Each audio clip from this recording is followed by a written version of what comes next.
December 8th, and it is a little after 10 o'clock p.m. And I keep buying these little furniture movers because they come in super handy. And I had to put some, I got a new bed, and I actually took the ones out from under this table and I used them in there. That way you can actually slide a bed around. And I put them under everything because it not only easy to move, like you can put them under furniture, move them around, vacuum behind it, push it back, and then they're just super handy. Like even my coffee table, I can just kind of shove it. This table I can shove a little bit and get it out of my way if I need to. So anyway, and they're real inexpensive. It's like 10 bucks. You get like a bunch of them, different sizes. So push this back so you can see. Had a pretty good weekend. Busy. The tree work's slowing down, but the firewood's picking up. And of course we got a firewood processor, if you guys seen on the channel. We're still trying to get it dialed in. Joey's working on that. And maybe next year, if we like it, maybe we go upsize. But these look like they're all pretty much the same size. There's like 16 of them.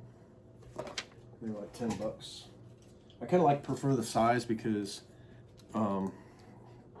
they fit underneath and you can't really see them as much when you're under furniture. I got some bigger ones and sometimes you'll bump them with your foot.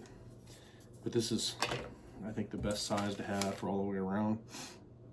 16 piece, 3.5 inch sliders for $9.99 for like 10 bucks. You might be able to get them cheaper, but this is the cheapest ones I found for the most you can get on Amazon. I'll leave a link in the description, but I'm gonna put these underneath because see, I can't even slide this table right now because it's dug into the carpet. So I'm gonna see if I can put these underneath without knocking the camera over. You'll see what I mean.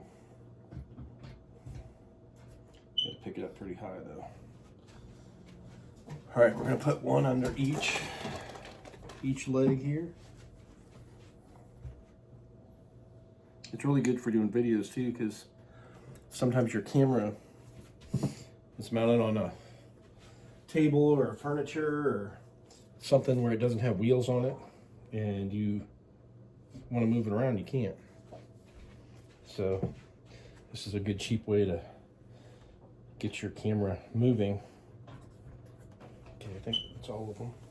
So now my whole table, I got a little table that the camera's sitting on, and say I don't like the angle or I don't like the the distance, so I can just, instead of moving the camera adjusting it, I just pull the whole table, or just I can move it with my foot and it stays stable. So if you guys looking for a cheap way to move your camera around or your furniture around, this is awesome. And if you want something just for maintenance, instead of having to move the couch, you can just take one finger and just move your couch, vacuum behind it, and push it right back. If you drop something behind the couch or behind your bed, it doesn't take much. You can just grab a hold of it, pull it back. So I'll leave a link in the description. And also too, it protects your carpet. Because if you have like a little piece of steel, especially if it's rusty, like metal on any type of furniture, if you let that sit, especially after you get your carpets cleaned, it's going to put a rust spot right in your carpet, and then you're going to have an indentation. If you use one of these or a larger one, if you're, of course, the heavier the object, the larger you want. But this here is perfect for like a coffee table or a small end table. It'll basically push out the pressure, and so when you move it around, you won't have such a tight dent in the carpet. You can actually rough it up and make it look like it was never there. So, and then also too, you can get bigger ones of these, and I've seen people use them for working out. You can do push-ups and then actually come in and out, back and forth, like rollers. Of course, you'd have to use bigger ones, and then you can put these on your feet too and slide them in and out. So there's so many different they're just super handy. And if you, of course, if you're ever moving somebody or you get another piece of furniture and you have carpet, and they have other ones too that will slide on linoleum. These, like I had a safe one time. I put a bunch of these under it, and I was able to slide it really easily off over the carpet. So, all right, that's all I got. We'll see you on the next one.